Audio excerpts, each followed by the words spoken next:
المجتمع ما به محاولة للإصلاح الاجتماعي، طبعا راح يصير مجتمع فاسد. شي يطلع أفراد فاسدين. إذا طلعوا أفراد فاسدين قاموا الناس يصيحون يا الله خلصنا من ذول أهل الشر.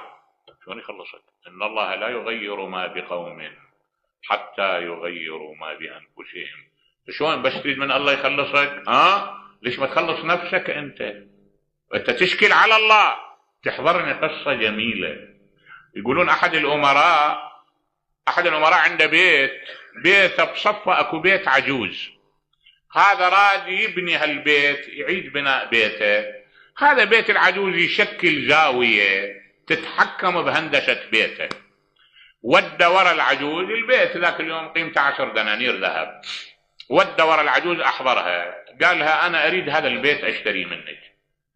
قالت لا أنا ما أبيع بيتي، أنا أعتز بجوارك. قال لها لا مو أنا هذا البيت أحتاجه وأعطيك بدال 10 15 دينار. قلت له لا. قالها 20. قالت له لا. قالها 100. قالت له لا. قالها 150. قالت له لا. قالها 200. قالت له لا.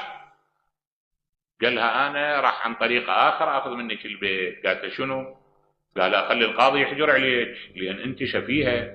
زين البيت قيمته 10 يدفعوا لك 200 دينار وما تدفعي، هذا سفه، جاي تضيعين ثروة 190. قلت له بس أنا شفيها. السفيه اللي يدفع ب10 يطلب بدالها 200. قال ليش أنت ما يحضرك ليش؟ هو أنا السفيه لو أنت السفيه؟ تتأمل إحنا نشكل على اليمن يا الله أصلح لنا المجتمع، لأن أفسدتوا المجتمع.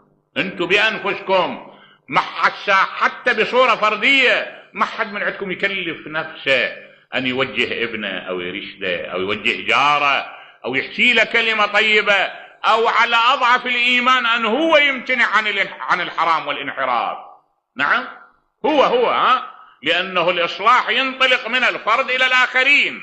نبه القرآن الكريم يقول إنا لا نضيع أجر المصلحين.